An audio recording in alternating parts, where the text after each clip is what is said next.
সালাত আদায় করতে পারে না, যদিও সালাত আদায় করে রাসূলুল্লাহ সাল্লাল্লাহু আলাইহি সাল্লামের তরিকা অনুযায়ী সালাত আদায় করে না, করতেও জানে না, আবার করার জন্য কোন আলেম ওলামাকে জিজ্ঞাসাও করে না, এমন মানুষ আছে না নাই? যদি আপনাকে জিজ্ঞেস করি আপনি সালাত শিখেছেন কিভাবে, বলবেন আমি আমার বাবার সাথে, আমি আমার দাদার সাথে এসেছি মসজিদে, আর তারা যেভাবে সালাত আদায় করেছে আমিও সেভাবে সালাত আদায় করেছি। কথা বলে আমি ঠিক না বেঠিক? এই সংখ্যার লোক বেশি পাওয়া যাবে, এরকম সংখ্যার লোক খুবই কম পাওয়া যাবে যে আমি কোরআন হাদিস যাচাই বাছাই করে নিজে বই পুস্তক পড়ে আমি এই যে সালাত আদায় করতেছি, এইরকম সংখ্যার লোক খুবই কম পাওয়া যাবে।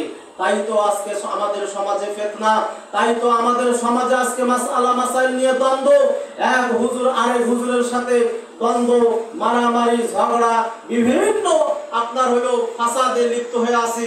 এক হুজুর এক জায়গায় কথা বললে আরেক হুজুর দূর দিয়ে শুনে, দূর দিয়ে ঘুরে বেড়ায়, বলে ওখানে যাওয়া যাবে না, কেননা ওর মাসলার সাথে আমার মাসলা মিলে না। কেউ আবার মুনাজাত নিয়ে, দোয়া নিয়ে দ্বন্দ্ব, বলে ওরা দোয়া করে না, আরেক দল বলে ওরা দোয়া করে, ওরা বেদাতি, ওখানে যাওয়া যাবে না। এই ধরনের অনেক কথা আমাদের সমাজে আছে না নাই? আসলে এই সব দ্বন্দ্ব তখনই নিরসন হবে যখন আমরা কোরআন হাদিস ঘাটাঘাটি করব, কোরআন হাদিসের বই আমরা পড়ব, যখন আমরা তালিম দিব, শিক্ষা গ্রহণ করব, তখনই এই বিষয়গুলি আমরা জানবো। সম্মানিত উপস্থিতি, তালিম ছাড়া, জ্ঞান অর্জন ছাড়া আপনি কোনো কিছু করতে পারবেন না, দুনিয়াতে চলতেই পারবেন না।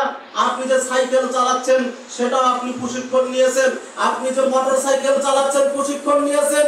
আপনার ছেলে মোটরসাইকেল চালাইতে জানেন না, আপনার ছেলেকে আপনি দিবেন মোটরসাইকেল, দিবেন হুন্ডা দিবেন?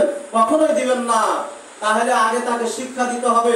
তাহলে আপনি যে ঈদের নামাজ পড়তে যাচ্ছেন, আপনি যে বিবাহ করে স্ত্রীকে বাড়িতে এনেছেন, আপনার স্ত্রীর সাথে যে আপনার ইসলামিক পন্থায় যে তার সাথে উঠা বসা করতে হবে, ওটাও অনেকে জানে না। কথা বলেন, ভুল বলছি?